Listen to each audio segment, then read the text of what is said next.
It is Sunday, the 3rd of December, 2017. I'm in front of the Unitarian Church of Montreal, just starting up my alternative spiritual practice of protesting against Unitarian Universalist clergy abuse and various other Unitarian Universalist injustices, abuses, and hypocrisy. Part of my protest today is about the fact that Montreal Unitarian, or possibly former Montreal Unitarian, because I haven't seen her in a little while, Sue Montgomery, who was the Gazette's justice reporter for quite a while, never reported the Unitarian Universalist Association's misuse of Canada's blasphemy law and clergy abuse cover-up legal bullying, which sought to actually cover up such despicable crimes as pedophilia and rape committed by certain Unitarian Universalist ministers and certain Unitarian Universalist Sunday school teachers, although they weren't mentioned, and ordinary Unitarian Universalist lay people as well, since they were lumped in with ministers rather foolishly. So it is a fact that Sue Montgomery, who is now just recently appointed as the deputy mayor of the whole city of Montreal by Valerie Plante, which I think was a very, very poorly thought through decision, since I told Valerie Plante back in June that Sue Montgomery was, complicit in Unitarian Universalist clergy abuse cover-up, had participated in misuse of SPVM police power to try and shut down my protest. And then on top of that, it actually falsely accused me of libel for telling the readily verifiable truth about her complicity in Unitarian Universalist clergy abuse cover-up. And the fact of the matter is that Sue Montgomery has never formally withdrawn her false libel accusation against me for telling the truth about the fact that she is in fact complicit in Unitarian Universalist clergy abuse cover-up, to say nothing of the other injustices and abuses that I've been protesting against outside the Unitarian Church of Montreal for the better part of 20 years. She's guilty of complicit silence at rock bottom minimum, but I can accuse her of more serious forms of complicity, such as participating in a misuse of the criminal justice system in an effort to obtain a restraining order against me so that they could shut down my protest in front of the church. There's no question that if one looks at the big picture of what Montreal Unitarians did a decade ago in 2007, basically claiming to be very, very frightened of me so that they could obtain a restraining order against me on the basis of their paranoid fantasies, perjurious lies, Sue Montgomery was a part of that. So, some of the depositions were ridiculous. Others were clearly, one-sided misrepresentations of the truth. For instance, Bob Wright claimed that I called him an asshole, as if this was some kind of threat to his personal safety. But what Bob Wright didn't say is the reason I called him an asshole is because he basically stepped in front of me as I was protesting and falsely accused me of blocking the sidewalk. He could have easily walked past me. I made room for him to walk past me, but no, Bob Wright did what a few other foolish Montreal Unitarians did and deliberately walked in front of me, blocking my circulation, quite frankly, and falsely accused me of blocking his circulation on the sidewalk. Perhaps so he could bring a complaint against me with the police that I was blocking the sidewalk. So I called him an asshole. That wasn't a threat against him. It's just saying, you're an asshole, Bob. No threat. I didn't hit him. I didn't punch him. I didn't push him. I didn't do anything. I just called him an asshole. I made no threats against him. Now, if Bob wants to get a restraining order against me because he's very, very frightened of me because I called him an asshole, well, that makes him an even bigger asshole than he was when I called him an asshole, as far as I'm concerned.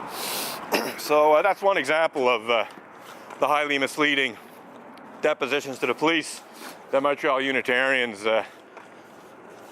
wrote and submitted as part of the effort to shut down my protest in front of the church.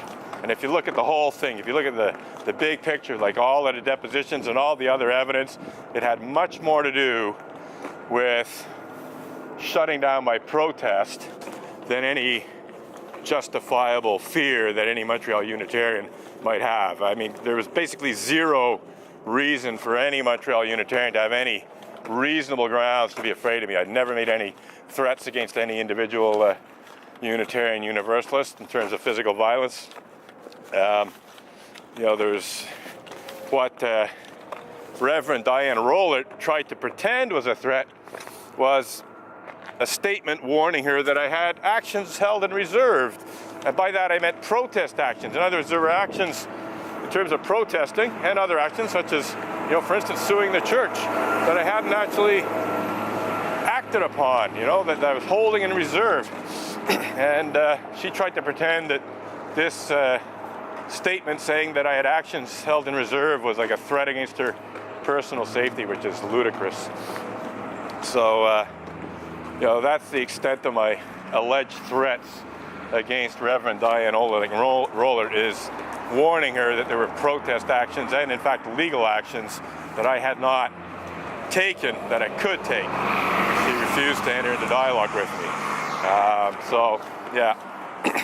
That's my big threat against Reverend Diane Rollert.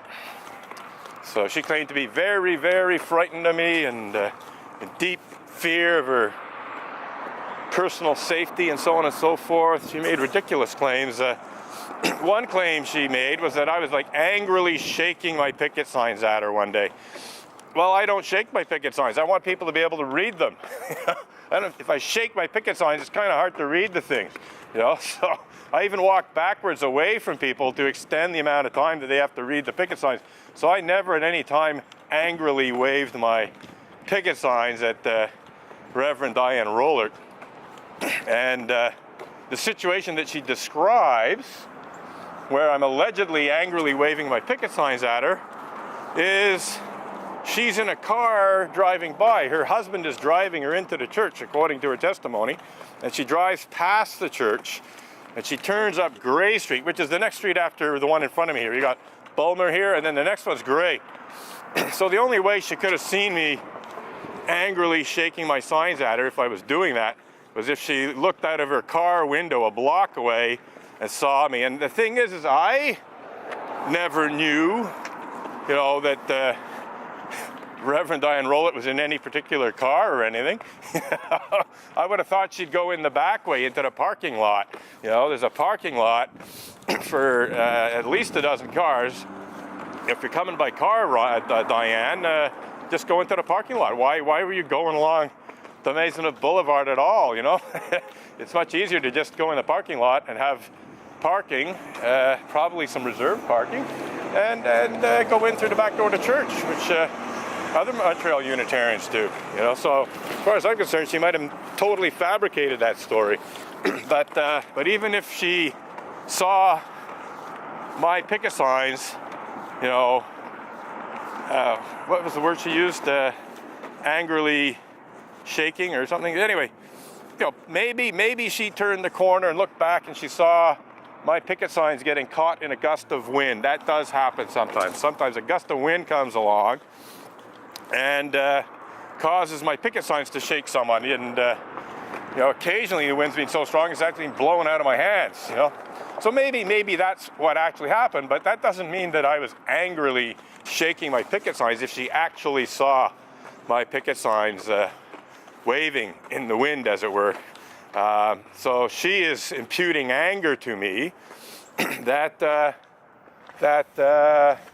just wasn't there because I didn't even know about her going by in the car. And like I said, I do not shake my picket signs. I want people to read them. So pure imagination on Reverend Diane Rollert's part, and probably a little bit of psychological projection going on too. And that's it. Is even if I was angrily waving my picket signs at her because I was angry and trying to express my anger, well, how is that a threat against her personal safety? Protesters get angry all the time. Protesters shout and scream and yell and use megaphones to hurl insults and so on. Shouts angry slogans.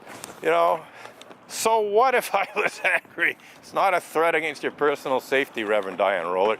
It's just reasonable anger based on the fact that your church and your larger religious community allow Unitarian Universalist ministers to verbally and psychologically and sexually abuse people with complete impunity. And when people complain about that abuse, instead of getting some justice, equity, and compassion in human relations, they get kicked out of their churches or shunned or whatever. You know, it happens quite regularly that people are shunned when they complain about Unitarian Universalist clergy abuse, whether it be sexual abuse or non-sexual abuse. I know of a fair number of people who have direct personal experiences of being basically either kicked out of their church or made so uncomfortable as they just didn't want to stay there anymore. A lot of people have left Unitarian Universalism as a result of being badly treated, you know, not just by clergy, but also by their fellow congregants when they, you know, complain about clergy abuse. So, yeah. Do I sound angry? Do I sound like I'm like livid with rage? You know, no. I've always been a pretty even-tempered person. You know, yes, I express some hard truths. Yes, I do occasionally get pissed off if I'm assaulted. You know, I just might get a little bit angry. You know, if I'm knocked to the ground by Margot Ellis with a body check worthy of a, you know, National Hockey League hockey player, she assaults me, I might call her a bitch. You know, and just in reaction to that. You know, it's like I don't go around calling women bitches, you know, but if a woman behaves in a manner that fully lives up to the dictionary definition of the word, well, that word just might slip out of my mouth. You know, so, and that's what happened. Not Sue Montgomery, a little Freudian slip there, perhaps. Margot Ellis. I like that Freudian slip, actually. But anyway, Margot Ellis. See, I'm laughing. Like, do I sound terribly, terribly angry? I'm laughing at half this shit. But Margot Ellis, yeah, she knocked me right off my feet with a body check. She elbowed me, and so, you know, my immediate reaction was to say, "You bitch." You know, it just came out. And I'd say it's a pretty accurate description of Margot Ellis, at least in terms of that specific behavior. So I don't regret calling Margot Ellis a bitch, and you know, I was just reasonably angry after being physically assaulted by her. And you know, the worst part of that thing is that wasn't enough for Margot Ellis. It wasn't enough for Margot Ellis to physically assault me with a body check to knock me right off my feet into the snow on January 4th of 2014, if I remember the date correctly. Anyway, the first Sunday in 2014, there's a video, just search Margot Ellis and Unitarian Church of Montreal, you'll find the video of her assaulting me. But that wasn't enough for Margot Ellis. About an hour later, as I'm about to leave, I'd already packed up all my picket signs and everything and was leaving, a police car shows up. And police guy in the driver's seat, if I remember correctly, is there. And so he rolls down the window. I tell him, look, I'm leaving, so see you later kind of thing. You know, like I didn't think there was any reason for him to be there. I hadn't called him to file an assault complaint against Margot Ellis. I figured if I was going to do that, I'd call the station during the week and see what they thought of the whole thing. But no, he said he had to talk to me. He was essentially detaining me. And okay, fine, we can talk. And by that time, I'd actually stopped running video. So I didn't get the first parts of our conversation. But when I saw where it was going, I switched on my camera. And the rest of the conversation was recorded. And he started off, most ironically, talking about the fact that I do film my protest. That was his initial concern that he was discussing with me. Then a couple other cops showed up, so there was at least 3 cops. Rock bottom minimum 3 cops, possibly 4. Certainly 2 cars. And as I'm discussing the situation, one of the cops, the new arrivals, says, a woman fell down in front of the church. He didn't say that I pushed her in front of church. He didn't say I assaulted her, but basically the implication was that if a woman fell down in front of the church, it was because I had done something. Like they were there as a result of a complaint against me, filed by some Montreal Unitarian claiming that, a woman had been, shoved and pushed down in front of the church, or at least had fallen as a result of my activities outside the church. So I said, well, that didn't happen. That's completely untrue kind of thing. And he came back with, we have eyewitnesses. So now he's claiming to have eyewitnesses to something that didn't actually happen. So it's getting interesting. And so I said, you can't have eyewitnesses to something that didn't happen. It's impossible. And at that point I said, look, I got video of this woman assaulting me, and since you guys are here, I want you to go in there and arrest her, and for assault. And while you're at it, get a complaint from whoever is accusing me of assault, get them to sign it, and I'll have them charged with public mischief for making a false report to the police. So they balked at getting the deposition, which would have been completely false and which would have allowed me to bring public mischief charges against whoever signed their name to it. But what they did do is they took a report from me regarding Margot Ellis's assault, and they also I think took part of their report was about the false accusations against me, the public mischief. So they took the report. There's video of that because the camera was running all through that process. To make a long story short, when they finally got around to assigning a detective to investigate, the detective tried to pretend that she couldn't bring charges against Margot Ellis for assault because she couldn't prove intent. That was her argument. I can't prove intent, therefore I can't bring assault charges against Margot Ellis. Well, as far as I'm concerned, that's bullshit, because for the lowest level